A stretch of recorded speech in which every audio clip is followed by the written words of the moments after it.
저희들이 이렇게 예배를 드릴 수 있는 게 복인 줄 믿습니다. 첫째는 믿음이 없으면 여기 예배할 수 없잖아요. 하나님께서 우리에게 금보다 귀한 믿음을 주셔서 예배를 드릴 수 있다는 게 큰 은혜이고요. 또 한 가지는 건강하다는 게 큰 은혜입니다.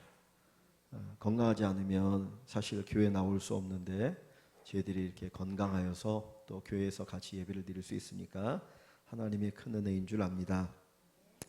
오늘은 사무엘상 9장과 10장 두 장 말씀을 가지고 같이 말씀을 좀 나누고자 합니다.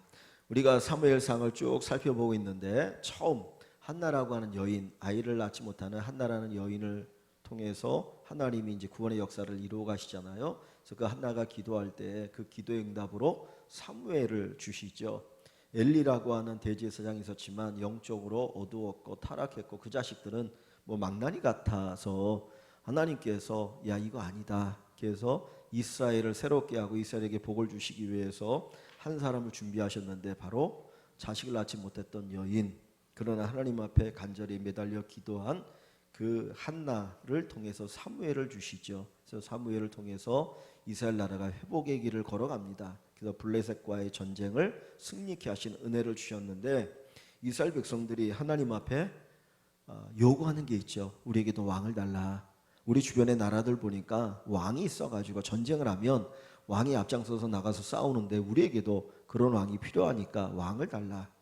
사무엘이 요청을 합니다. 그랬더니 사무엘이 그 이야기를 듣고 하는 이야기가 그 왕이 너희에게 있으면 그 왕이 너희를 이렇게 많이 힘들게 할 것이다. 이것저것 빼앗아가고 약탈할 것이고 왕을 섬기는데 너희가 진을 다 뺄 것이다라고 얘기하지만 우리에게 왕이 있어야 된다. 왜냐하면 사무엘 당신의 아들들은 당신과 같지 않다. 그러면서 이제 왕을 요구하죠. 그때 하나님이 뭐라고 말씀합니까? 사무엘 선지자야, 저들이 너를 버린 것이 아니라 누구를 버렸다고 얘기합니까? 나를 버린 것이다. 그래서 내가 자기들의 왕이 되는 걸 원하지 않는 것이다 라고 얘기를 하셔요. 그러니까 하나님이 얼마나 마음이 서글프셨겠습니까? 그죠? 그러니까 그런 이야기 속에서 이제 하나님께서 그래 알았어. 그러면 너희에게 왕을 주겠다. 그래서 이제 8장과 9장에 보면 하나님이 왕을 준비하시는데 누구를 왕으로 준비하냐면 사울이라고 하는 사람을 왕으로 준비하십니다. 그래서 이 사울이 왕이 되는 과정이 이제 9장과 10장, 11장에 걸쳐서 나오게 되는데 이 사울이 왕이 되어지는 과정을 통해서 우리가 몇 가지 교훈을 좀 받았으면 좋겠습니다. 9장부터 10장이어서 그냥 요 성경 요 문제를 가지고 같이 읽어가면서 성경 본문의 내용을 볼게요. 먼저 1번을 보시면 사울은 어떤 사람입니까? 하나님께서 왕으로 세우시려고 하는 이 사울이 어떤 사람인가?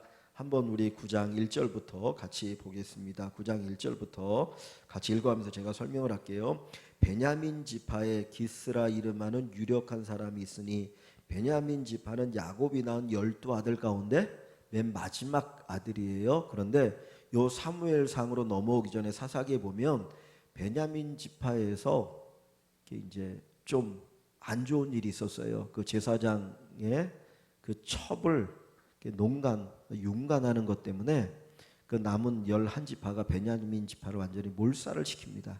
그래가지고 600명만 남겨놓고 다 몰살을 시켰거든요. 그러니까 베냐민 지파는 12지파 가운데 맨 막내 아들이기도 했지만 요 당시에는 숫자가 가장 작은 숫자예요. 그러니까 다른 지파에 비해서 월등하게 숫자가 작은 지파가 베냐민 지파입니다. 그러니까 베냐민 지파는 그 어떤 리더가 되기에는 부족한 지파이거든요. 자 보세요. 베냐민 지파에 기스라 이름하는 유력한 사람이 있으니 그런데 그 베냐민 지파의 기스라는 사람은 유력한 사람이다. 나름대로 거기에서는 리더라는 거죠. 그죠? 지도자 역할을 하는 사람이다. 근데 2절을 볼게요. 기스에게 아들이 있어요. 기스에게 아들인데 그의 이름은 사울이라고 했어요. 그러니까 사울은 베냐민 지파 출신이고 기스라고 하는 지도자의 아들입니다. 자, 그런데 그 사울에 대해서 뭐라고 말합니까? 준수한 소년이라 준수하다 그럽니다. 준수하다. 그러니까 되게 뛰어나다라는 것이죠. 다른 사람 비해서 아주 뛰어난 사람. 그래서 이스라엘 자손 중에서 그보다 더 준수한 자가 없고, 그러니까 많은 사람들이 야, 저 사람 우리 지도자감이야라고 인정할 만한 사람이라는 거죠. 그죠? 그러니까 준수한데, 더 표현하게 이스라엘 자손 중에 그보다 더 준수한 자가 없다. 그러니까 뭐 최고로 뛰어난 사람이다라고 얘기하는 거죠.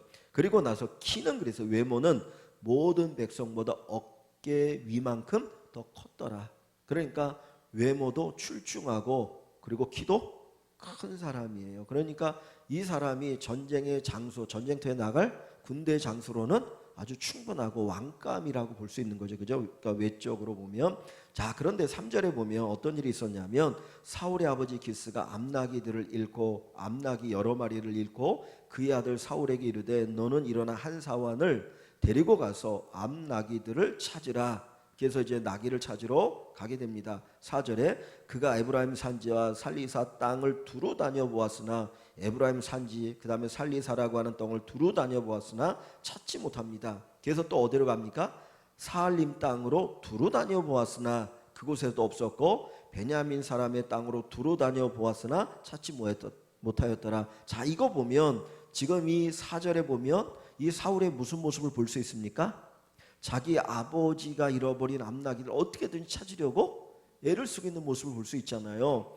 이게 사실 작은 땅덩어리가 아니라 에브라임 산지하면, 그러니까 우리나라로 따지면 뭐 충청도, 경기도 이렇게 넓은 지역인 거예요. 그런데 거기를 다 돌아다니도 없어. 그러니까 또 다른 데 가고 또 다른 데 가고 또 다른 데를 가는 겁니다. 그래서 에브라임 이 마지막 베냐민 사람의 땅, 그거는 이제 예루살렘 근처까지 온 거예요. 저 위에서부터. 그러니까 이스라엘 땅을 엄청나게 돌아다닙니다. 왜냐하면 아버지가 자기에게 맡긴 그 부탁한 일을 자기가 하기 위해서, 책임을 지기 위해서 이쪽저쪽 다 돌아다니고, 그러니까 책임감이 되게 강한 아들인 거죠. 그죠? 아버지가 그 암나기들 찾다가 못 찾으면 아버지 아무리 찾으면 안 돼, 없어요. 그러고 딱 해도 뭐 아버지가 뭐라고 안 그럴 거거든요. 근데 그냥 이들 찾으니까 며칠을 찾아야 모르겠어요. 몇십일이 될지 계속 찾으니까 어마어마한 시간을 이것저것 다 돌아다니니까 그만큼 자기에 맡겨진 일에 책임을 가지고 하는 사람이 사울이죠. 자, 그런데 5절을 봅니다. 그들이 숲 땅에 이른 때에, 숲 땅이라는 곳에 이르렀을 때 사울이 함께 가던 사환에게 이르되, 뭐라고 말하냐면 돌아가자, 이제는 돌아가자. 뭐라고 말합니까? 내 아버지께서 암나기 생각은 고사하고 암나기 찾는 건 둘째치고 우리를 위하여 걱정하실까 두려워하노라. 자, 여기 보면 뭐에 대한 마음이 있어요? 아버지가 자기 때문에 걱정할까 봐. 오랫동안 나귀를 찾지 못하고 돌아다니니까 이놈의 자식이 돌아오지 않으니까 혹시 이거 내 아들이 어떻게 된 거 아니냐, 그거 걱정할까 봐 걱정이 돼서 집으로 돌아가자라고 지금 얘기하는 거예요. 그러니까 자, 보세요. 여기에 보면 이런 외모가 이러고 키도 엄청나게 크고 그 다음에 아버지의 그 말씀에 대해서 순종하죠. 순종하고 나름대로 책임감을 가지고 있고, 그 다음에 또 뭐가 있습니까? 부모에 대해서 부모가 혹시 염려할까 봐 이런 부분에서 근심거리가 되지 않도록 나름대로 하려고 하는 이 모습이 있어요. 그러니까 준수한 사람이고 외모도 있고 책임감도 있고 부모님에게 순종하고 부모님을 배려할 줄 아는 이런 사람이면 충분히 왕감이 되지 않겠습니까? 그죠? 그러니까 사울이라고 하는 사람이 이렇게 괜찮은 사람이에요. 이렇게 괜찮은 사람, 그런 사람을 이제 하나님이 이제 이스라엘의 왕으로 세우려고 한다라고 하는 것이죠. 자, 그런데 여기 2번 문제를 봅니다. 그리고 나서 2번 문제를 가보면 암나기들을 찾지 못하자 누구를 찾아갑니까? 자, 이 사울이 야, 암나기 찾는 건 고사하고 지금 우리 아버지가 우리 때문에 고민하겠다, 걱정하시겠으니까 야, 돌아가자. 그리고 사환에게 얘기하거든요. 그랬더니 사환이 뭐라고 얘기했냐면 6절부터 한번 좀 읽어볼게요. 6절부터 그 사환이 대답하되 보소서 이 성읍에 하나님의 사람이 있는데, 하나님의 사람은 선지자, 선견자 뭐 이런 건데, 이 하나님의 사람이 누구냐면 사무엘을 가리켜요. 사무엘 선지자 사무엘을 얘기합니다. 하나님의 사람이 있는데 존경을 받는 사람이라. 그가 말한 것은 반드시 응하리니 그가 말하면 반드시 이루어진다.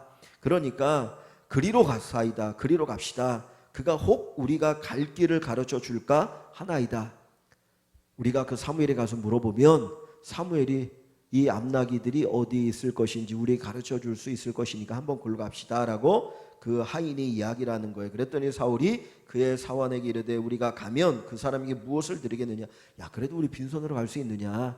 뭐 예물을 가지고 가야 되지 않겠느냐라고 얘기하니까 그 사환이 우리 주머니에 먹을 것이 다하였으니 하나님의 사람에게 드릴 예물이 없도다. 이제 이렇게 얘기합니다. 그랬더니 사환이 뭐라고 말하냐면 다시 대답하여 이르되 보소서 내 손에 은 한 세겔의 4분의 1이 있으니 여기에 은 한 세겔 4분의 1은 이게 하루 품삯 정도 되는 걸 거예요. 하루 품삯 정도 되는 그런 돈의 양을 이야기합니다.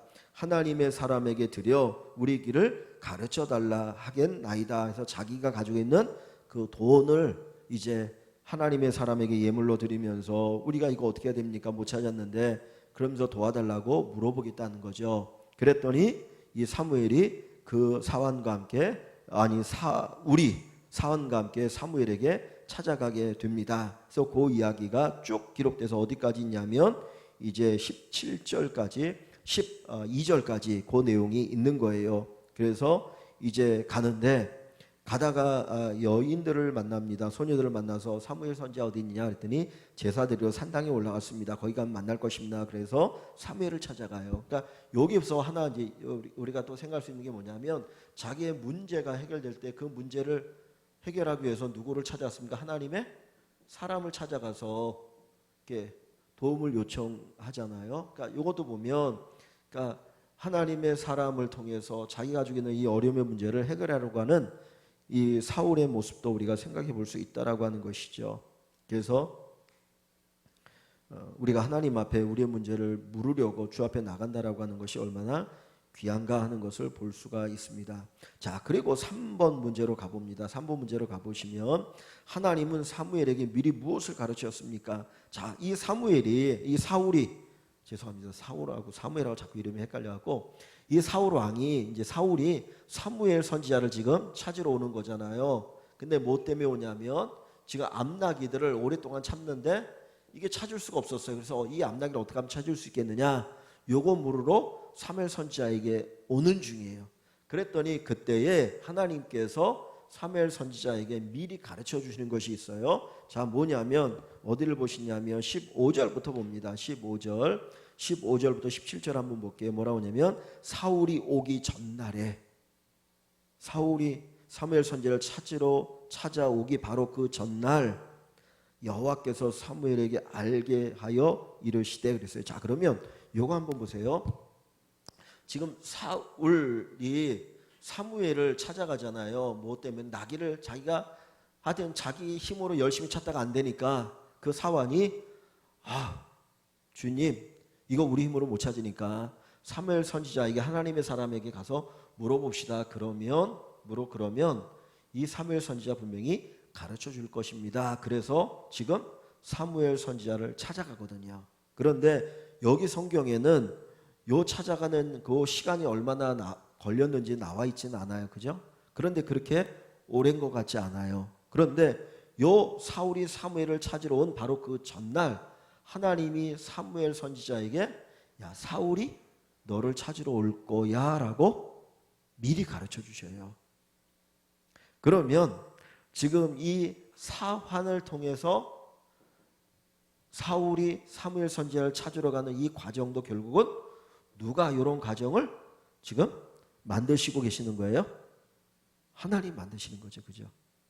근데 또 하나 생각해 보면 그러면 요 암나기를 사울이 찾는데 이 오랫동안 정말 며칠 얼마나 되는지 모르겠지만은 만약에 10일이라고 그냥 가정을 해보면 10일 동안 암나기를 찾았는데 암나기를 못 찾았어요. 그 10일이 얼마나 힘든 시간이겠습니까? 아까 얘기했던 것처럼 저 위에 에브라임 산지부터 시작해갖고 베들레헴 있는 데까지 삿삿이 뒤지면서 내려온 그 기간 그리고 그 수고가 어떻게 보면 헛되어 보이는 것 같잖아요. 그런데 사실은 이것도 누가 지금 주장하고 계시는 거예요? 하나님 주장하시는 거예요. 왜 그렇습니까? 누구를 만나게 하려고? 사울로 하여금 사무엘 선지자를 만나게 하려고. 그죠?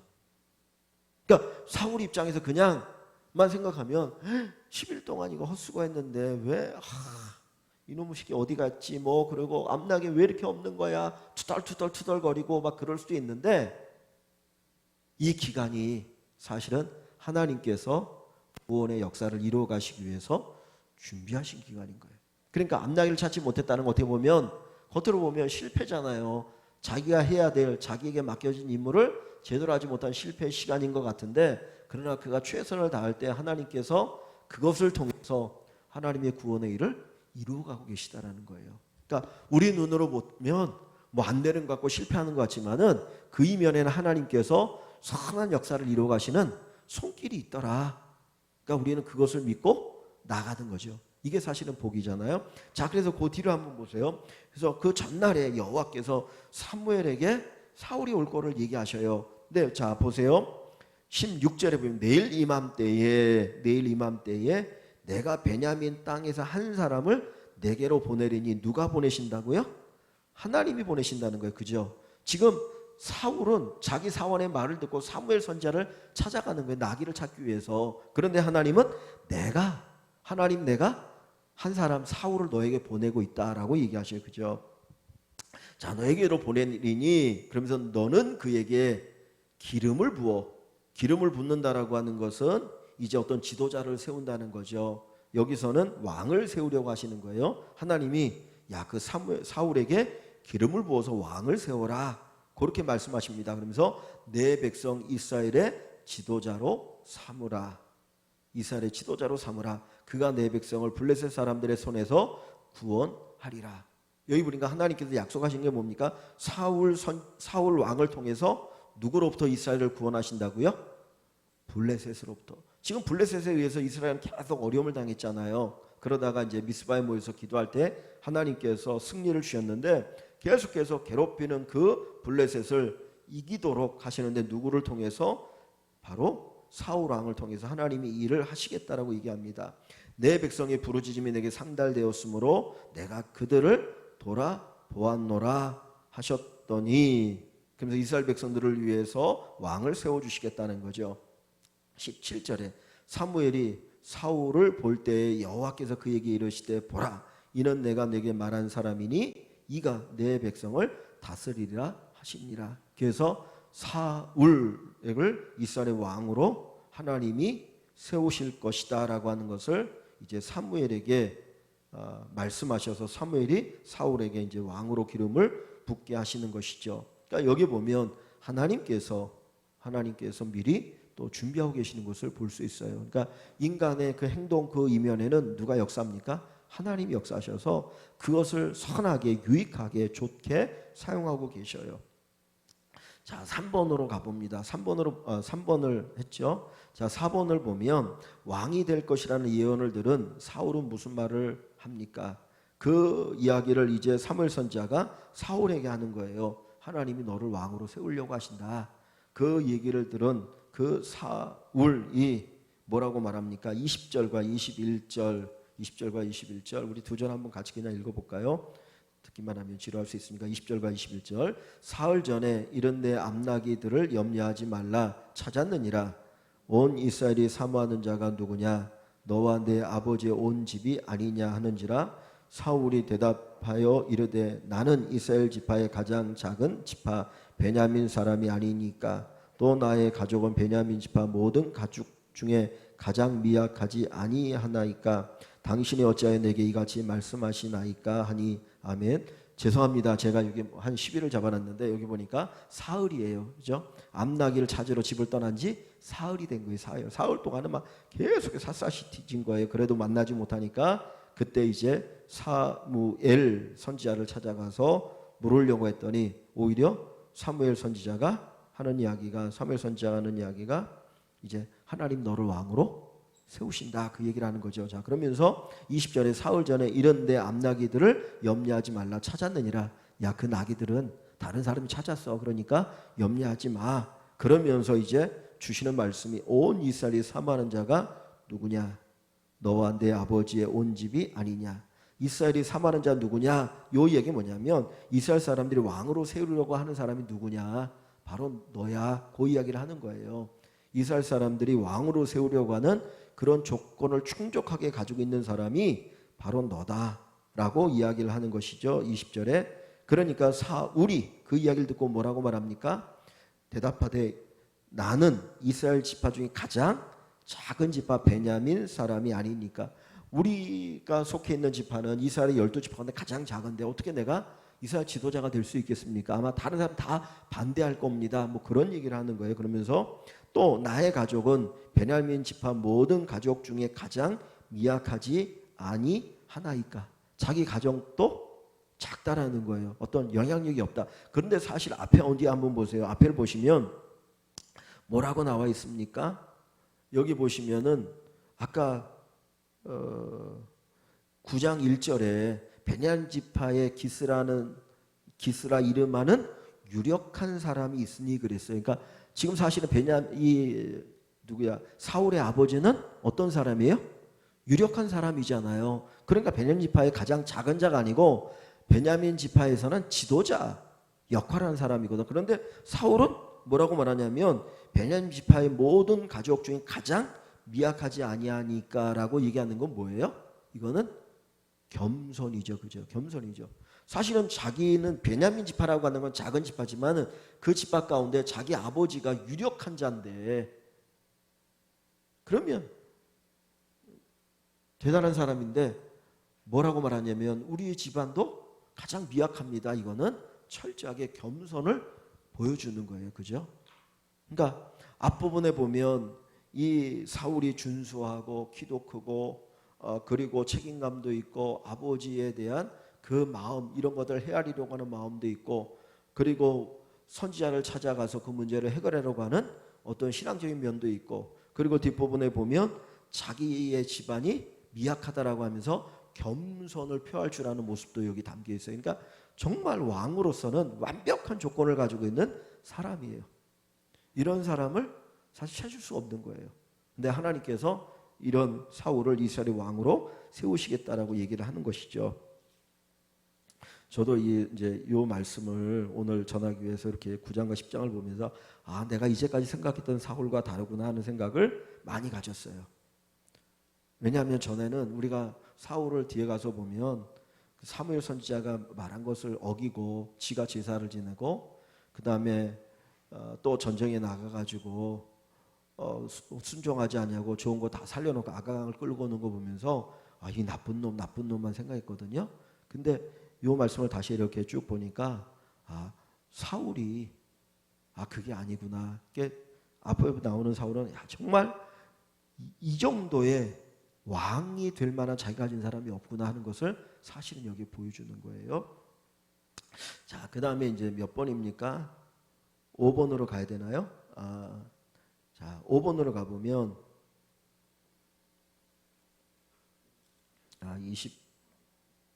죄송합니다. 예. 자, 그리고 4번이죠. 4번까지 했죠.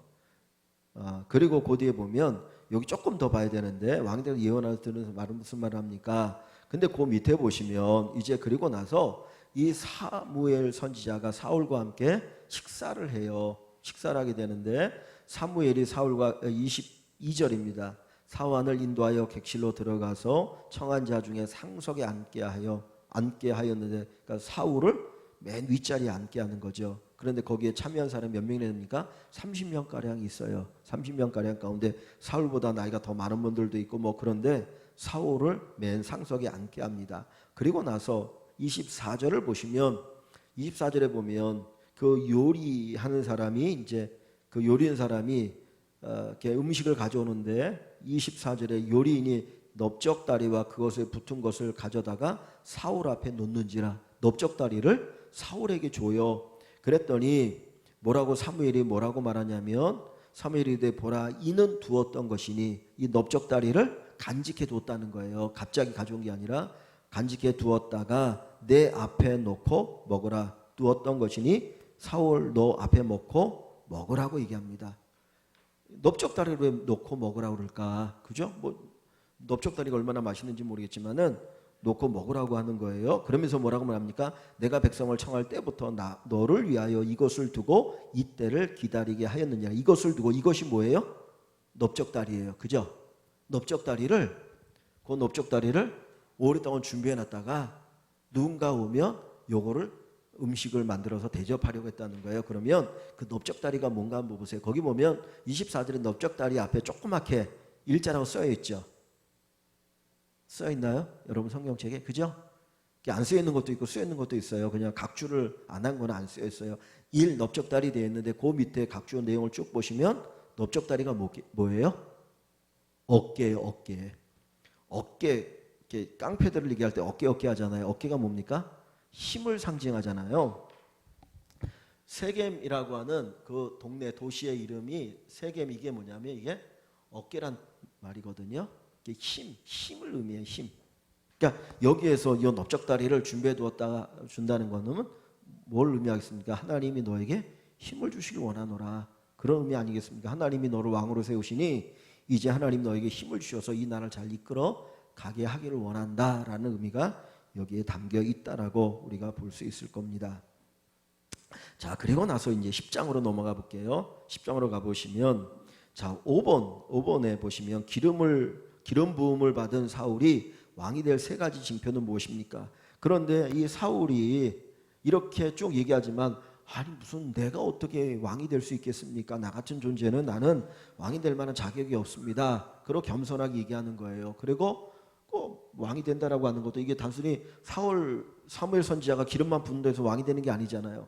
사실 백성들이 다 왕이 되는 거를 동의해야 되는 거 아닙니까? 그죠? 그러니까 이제 이 사울이 내가 어떻게 왕이 되겠습니까? 그랬더니 하나님이 사무엘 선지자를 통해서 세 가지 왕이 될 징표를 보여주셔요. 자, 그게 뭐냐 한번 볼게요. 먼저 어디를 보시냐면 2절을 봅니다. 2절을 보시면 10장 2절입니다. 내가 오늘 나를 떠나가다가 베냐민 지역, 베냐민 지파 사람들이 사는 그 경계 셀사에 있는 라헬의 묘실 곁에, 라헬의 묘실 셀사에 있는 베들레헴이죠. 베들레헴. 라헬이 묻힌 곳이 베들레헴입니다. 라헬의 묘실 곁에 두 사람을 만날 것이다 그랬어요. 네가 거기 지나가다 보면 그 라헬의 묘가 있는 거기에서 두 사람을 만날 거야. 그러면 그 사람들이 뭐라고 말하냐면 암나기들을 찾았다. 네가 찾고 있는 암나기를 찾았다. 이 얘기를 한다는 거예요. 그 첫 번째, 그게 이제 첫 번째 징표입니다. 그리고 두 번째로 3절을 봅니다. 3절에 가보면 그리고 조금 더 가다가 다볼이라고 하는 곳에 상수리 나무 곁에 이르면 거기에서 하나님을 배우려고 베델로 올라가는 세 사람을 만나리니, 그러니까 하나님께 제사를 드리기 위해서 베델로 올라가는 세 사람을 만날 것인데, 한 사람은 염소 새끼 셋을 끌고 갈 것이고, 또 한 사람은 떡 세 덩이를 가지고 갈 것이고, 한 사람은 포도주 한 가죽 부대를 가지고 간다라는 얘기인가. 세 산에 가는데 한 사람은 염소 새끼 세 마리를 끌고 가고, 또 한 사람은 떡 세 덩이를 가져가고, 한 사람은 포도주 한 가죽 부대를 가져가는 세 사람을 만날 것이다. 그러니까 정확하게 그 사람들이 가져가는 게 뭐냐를 탁탁탁 얘기하고 있어요. 자, 그 다음에 세 번째, 그러면서 이제 4절에 그러면서 그들이 너에게 문안할 거야. 내게 문안한다. 사울이 문안한다는 건 뭡니까? 인사하는 거 아니에요. 그러니까 사울이 뭔가 좀 이렇게 높은 사람이어야 문안하잖아요. 근데 너에게 문안할 거야. 사울이 그런 존재 아닌데. 근데 그러면서 뭐라고 합니까? 떡 두 덩이를 주겠고, 너에게 떡 두 덩이를 주겠고, 너는 그의 손에서 받을 것이다. 왜? 먹을 게 없잖아요. 그러니까 이제 돌아가는 길에 먹을 것을 위해서 떡 두 덩이를 받아서 그걸 이제 너희가 먹기 위해서 받을 게 될 것이다. 얘기합니다. 자, 세 번째는 어떤 징표냐? 그 후에 내가 하나님의 산에 이르리니, 하나님의 산, 어디 하나님의 산에 이르게 될 텐데, 정확하게 그 산의 이름은 안 나와 있어요. 그곳에 블레 사람들의 영문이 있는지라, 블레 사람들이 세워놓은 문이 있는데, 내가 그리로 가서 그 성읍으로 들어갈 때에 선지자의 무리가 산당에서부터 비파 소고와 저와 수금을 앞세우고 예언하며 내려오는 것을 만날 것이요. 그러니까 막 그 악기들을 가지고 하나님을 찬양하면서 뭔가 막 말씀을 선포한다는 거예요. 하나님의 말을 막 선포하는 그것을 만나게 될 것인데, 자, 6절에 내게는 사울 너에게는 여호와의 영이 크게 임하리니 너도 그들과 함께 예언을 하고 변하여 새 사람이 되리라. 네가 새로운 사람이 될 거야. 하나님의 영이 임하여서 새로운 사람이 될 거야. 그러면서 뭐라고 말합니까? 이 징조가 내게 임하거든 너는 기회를 따라 행하라. 하나님이 너를 왕으로 세운 줄을 알라. 요 얘기를 합니다. 자, 그래서 그 이야기를 듣고 사무엘이 이제 사무엘을 떠나서 가는데 여기 9절을 볼게요. 9절에 보시면 어떻게 나옵니까? 9절에 그가 사무엘에게서 떠나려고 몸을 돌이킬 때에 하나님이 새 마음을 주었고 그날 그 징조도 다 응하니라. 세 가지의 그 징조가 다 그날 이루어졌다는 거예요. 그죠? 라헬의 묘에서 근처에서 두 사람을 만나고 그 다음에 어디입니까? 상수리나무 거기에서 세 사람을 만나서 거기서 떡 두 덩이를 받고 그리고 선지자 무리를 만나서 이제 여호와 영이 이 사울에게 임하면서 그도 예언하는 이런 일들이 그대로 다 이루어진 거예요. 그러니까 뭘 하는 겁니까? 하나님께서 사울에게 내가 너를 이스라엘의 왕으로 세울 것이다. 강하고 담대하라. 너는 내 말을 듣고 이스라엘 백성들을 이끌어가라. 그것을 지금 말씀하시는 거잖아요. 그죠? 그러니까 하나님 세우신 그 사람을 내가 붙들어 주겠다. 내가 너를 세우고 내가 너를 붙들어 줄 테니까 두려워하거나 걱정하지 말고 담대하게 나 믿고 이 나라를 이끌어가라. 그 이야기를 하시는 거예요. 그래서 그 이야기를 하고 있습니다. 자, 그리고 나서 그 밑에 이제 또 6번 문제로 가봅니다. 6번을 가보시면 사울이 이스라엘의 왕으로 뽑히는 과정이 어떻게 됩니까? 자, 17절을 가봅니다.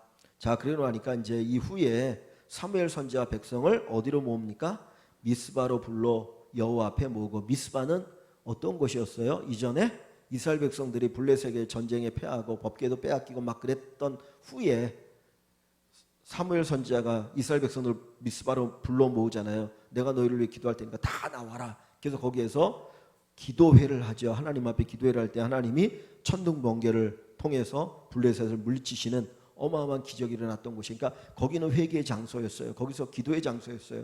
거기에서 하나님의 역사 일어났거든요.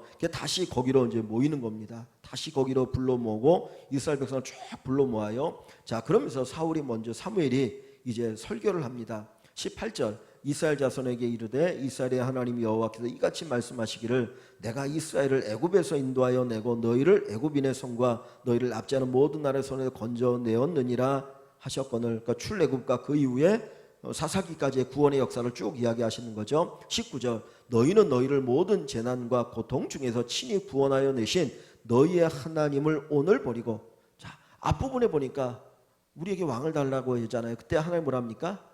사무엘 선지자 너 버린 게 아니라 나 하나님 버린 거야 라고 말씀하셨잖아요. 그 얘기를 다시 한번 하나님이 하시는 거예요. 그러니까 하나님의 마음이 섭섭하다는 거예요. 지금도. 그죠? 섭섭함을 얘기하시는 거죠. 그죠?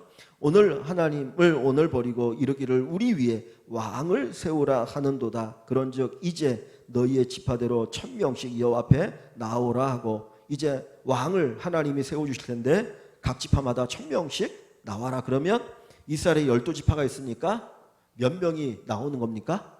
12,000명이 이제 나오는 거예요. 12,000명을 쫙 모으는 거예요. 각 지파에서 나름대로 똑똑한 사람들 1000명씩 불러 모아서 12,000명이 사무엘 선지자가 있는 그 앞에 쭉 섰어요. 자, 여기에서 제비를 뽑는데 제비를 딱 뽑았더니 어느 지파가 뽑힙니까? 사무엘이 이스라엘 모든 지파를 가까이 오게 하였더니 베냐민 지파가 뽑혀요. 베냐민 지파, 가장 작은 베냐민 지파에서 뽑힙니다. 자, 그리고 21절 베냐민 지파를 그들의 가족별로 가까이 오게 하였더니, 이제 가족별로 쭉 오게 하였더니 마드리의 가족이 뽑혔고, 그리고 또 그 중에 기스의 아들 사울이 뽑혔으나 하나님께서 미리 딱 찍었던 대로 제비를 뽑았더니 사울이 뽑힌 거예요. 그랬는데 그를 찾아도 찾지 못한, 사울이 없어졌어요. 딱 뽑혔는데 사울 나오십시오 그랬더니 우리 찾은 사울이 안 보이는 거라. 근데 사울은 이미 하나님이 자기를 왕으로 세웠다는 거 알아요? 몰라요? 알잖아요. 그럼 저 같으면 이미 다 확증했고 내가 제가 뭐 하겠습니까 그랬는데도 사무엘 선지자를 통해서 아니야 하나님 너 세웠어, 그리고 징표까지 보여줬으면 당당하게 딱 나갈 텐데 이 사울은 안 나갔어요. 자, 보세요. 22절에 그러므로 그들이 또 여호와께 묻되 그 사람이 여기 왔나이까 물었어요. 하나님이 여기에 이 사울이 지금 뽑혔는데, 제비로 뽑혔는데 여기 왔습니까? 그리고 물었더니 뭐라고 하나님 말씀합니까? 여호와께서 대답하실 때 그가 진보 다리들 사이에 숨었느니라. 나는 왕이 될 만한 자격이 없다고 숨은 거예요 또. 그러니 얼마나 사울이 겸손한 사람이에요. 그러니까 외적으로도 아주 출중하고 모든 이스라엘의 지도자들 감으로 아주 뛰어난 그런 자격 조건을 가지고 있음에도 불구하고 겸손하게 숨은 사람이 사울이에요. 그래서 숨어요. 그죠? 그래서 거기에 숨어서 이제 그를 사람들 앞에 이제 놓고 이제 나오게 해서 이 사람이 바로 너희의 왕이 될 사람이다라고 얘기하는 거죠.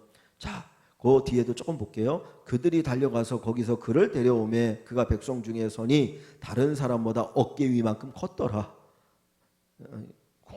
그러니까 사무엘이 모든 백성이 이르되 너희는 여호와께서 택하신 자를 보느냐 모든 백성 중에 짝할 이가 없느니라 하니 모든 백성이 왕의 만세를 외쳐 부르니라. 야, 사울 저 사람이 우리의 왕이 될 만하다. 그리고 다 인정하는 거예요. 그죠?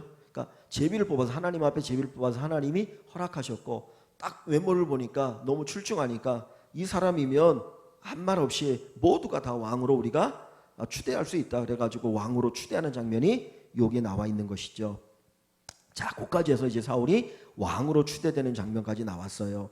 자, 마지막 하나만 더 볼게요. 7번에 보면 사무엘이 책에 기록한 것은 무엇입니까? 라고 했습니다. 사울은 불량배가 한 행동에 대해 어떻게 반응합니까? 자, 여기도 보면 이제 또 우리가 볼 수 있는 게 사울에 대해서 있어서 사무엘이 나라의 제도를 백성에게 말하고 책에 기록하여 여호와 앞에 두고 모든 백성을 각기 집으로 보내며 그랬어요. 여기 보니까 나라의 제도를 책에 기록했다 그랬어요. 왜 기록하겠습니까? 왕이 세워지면 왕은 이렇게 이 나라를 이끌어가야 된다. 하나님 앞에 나라가 이렇게 돌아가야 된다라고 하는 것을 사람들에게 이야기의 제도 그거를 기록하여서 니네 마음대로 나라를 이끌거나 왕이 네 마음대로 다스리지 말고 하나님의 말씀대로 나라를 다스려 가라. 요거를 가르치는 것이죠. 왜냐하면 우리가 앞부분에 보았던 그 8장에서 왕이 되면 이제 뭐 남자들 끌어다가 뭐 이런 일을 시킬 것이고 여자를 끌어다가 이런 일을 시킬 것이고 너희에게 세금을 더 많이 거둘 것이고 막 이래갖고 왕의 피해를 얘기했지 않습니까? 그래서 그 부분에 대해서 이제 다시 한번 경고하기 위해서 이 얘기를 하는 거잖아요. 자, 그리고 26절을 봅니다. 사울도 이제는 그 왕의 추대를 받고 나서 자기 집으로 돌아가요. 기브와 자기 집으로 갈 때에 마음이 하나님께 감동된 유력한 자들과 함께 갔느니라. 아마 이제 사울을 왕으로 세우기 위해서 같이 따라간 사람들이 있었던 것 같아요. 했는데 자 27절에 그런데 어떤 불량배는 이르되 이 사람이 어떻게 우리를 구원하겠느냐 하고 멸시하며 예물을 바치지 아니하였으나 아마 다른 사람들은 다 이제 우리의 왕이다 그러고 그 사울에게 이제 이렇게 뭐 또 나름대로 자기들이 가지고 있는 예물을 바친 것 같아요. 그런데 어떤 불량배는 사울을 인정하지 않는 거예요. 뭐 이런 사울이 어떻게 우리를 뭐 구원할 수 있겠어? 그러면서 사울에 대해서 시비를 걸고 이렇게 인정하지 않으려는 사람이 있습니다. 그런데 자 어떻게 합니까? 사울이 그는 잠잠하였더라 그랬어요. 그것에 대해서 개의치 않고 그냥 입 딱 다물고 잠잠합니다. 그저 보통 사람 같으면 야 하나님이 나를 왕으로 세우셨고 온 백성들이 다 나를 추대하는데 니놈들이 나를 인정하지 않아? 그리고 어떻게 할 수 있을 텐데 사울은 입을 딱 다물고 있어요. 나중에 뒷부분에 가도 보면 또 이제 사울이 한번 관용을 베푸는 내용들이 여기에 볼 수 있습니다. 자, 이걸 보면서 제가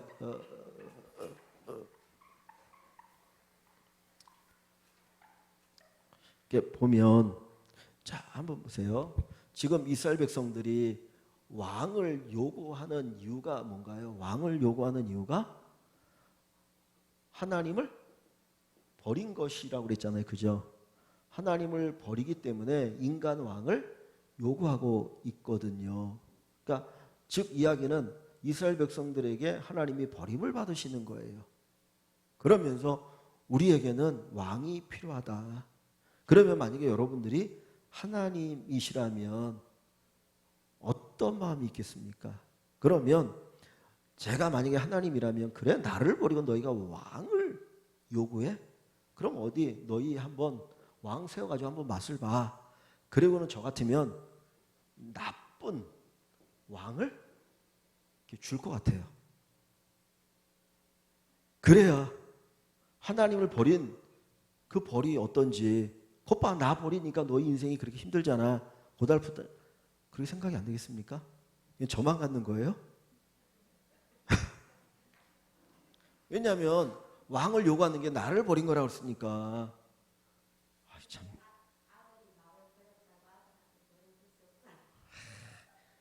참 대단하시다니까. 그러니까 그럴 것 같은데 하나님은 나쁜 왕이 아니라 우리가 쫙 봤잖아요. 최고의 왕감을 주시잖아요. 그죠? 저는 이게 놀랍다는 거예요. 그러니까 이스라엘은 하나님을 버렸는데도 불구하고 하나님은 그들에게 최고의 것을 주셔요. 이게 하나님의 사랑의 마음인 것 같아요. 자, 어디를 하나 더 보시냐면은 다시 앞부분에 제가 아까 그냥 슬쩍 넘어간 게 있어요. 일부러. 어딜 보시냐면 9장 16절을 보세요. 9장 16절. 하나님께서 이제 하시는 말씀이에요. 사무엘에게 내일 이맘때 내가 베냐민 땅에서 한 사람을 내게 보내리니 사울을 보내는 거죠. 그죠? 너는 그래서 사무엘 선지자에게 얘기합니다. 그에게 사울에게 기름을 부어 내 백성이 누구 백성이에요? 내 백성이 누구예요? 누구의 백성이? 내 백성 이스라엘의. 그랬으니까 내 백성이 내가 누굽니까? 내가 하나님이잖아요. 그죠?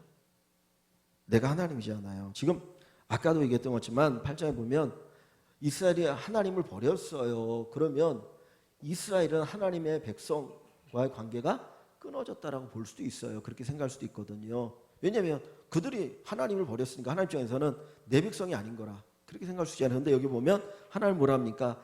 그들이 자기를 버렸음에도 불구하고 내 백성 이스라엘의 지도자로 삼으라. 그가 내 백성을 블레셋 사람들의 손에서 구원하리니 내 백성의 부르짖음이 내게 상달하였으므로 내가 그들을 돌보았노라. 이스라엘은 하나님을 버려요. 외면에. 그런데도 하나님 어떻게 하십니까? 안 버리고 그들을 끝까지 내 백성이라고 품고 계셔요. 그래서 제가 아까 이걸 보면서 제가 이제 여기에 마지막 결론으로 사실은 이제 써놓은 게 있는데 우리 이제 김도영 원사님 얘기를 하셔서 자식은 부모를 버려도 부모는 자식을 버릴 수 없잖아요. 그죠? 그러니까 자식은 부모를 버려도 부모는 자식을 버릴 수 없잖아요. 그게 우리를 향한 하나님의 마음이더라. 그죠? 하나님의 마음이더라. 우리는 하나님을 버리고 외면하고 그러고 하나님을 대항하고 원망 불평하고 뭐 하나님 앞에 뭐 이럭저럭 할 수 있을지 모르지만 그럼에도 불구하고 하나님은 우리를 버리시지 않으시더라. 그러니까 저는 아까도 말씀드렸지만 이 사무엘상 이렇게 쭉 뭐 이렇게 그 전에도 보면서 그냥 뒤에 사울 왕이 변심하고 변화되고 타락한 그것만 보면서 이놈은 원래 나쁜 놈이었는데 그런 왕이 돼서 다윗을 이렇게 더 빛나게 하는구나만 생각을 했어요. 근데 그것이 아니고 하나님께서는 그렇게 하나님을 저버린 이스라엘이지만 그들을 외면하지 않으시고 그들에게 항상 좋은 것 주시려고 하시는 분이 하나님이셨더라. 그러니까 우리에게 항상 좋은 것 주시려고 하는 분이 바로 내가 믿는 하나님이구나. 우리가 그걸 모르니까 자꾸 하나님 원망하고 불평하고 이러고 저러고 하는 것이지, 하나님은 우리에게 항상 좋은 것 주시려고 하셨고 좋은 것 주셨고 앞으로도 좋은 것 주신다. 그게 큰 어떤 하나님께서 우리에게 가르쳐 주시는 큰 교훈인 것 같아요. 그러니까 우리가 어떤 환경 어떤 상황 속에 있어도 우리가 이 부분을 놓치지 않았으면 좋겠어요. 나는 하나님을 버려도 하나님은 나를 결코 버리지 않으시더라. 그런 상황 속에 나에게 가장 좋은 것 주시려고 하시는 분이 하나님이시다. 우리가 이 믿음을 가지고 살아가면 정말 더 귀한 축복의 은혜가 있을 줄 믿습니다. 우리 잠시 이 말씀 생각하면서 기도하는 시간을 좀 갖겠습니다.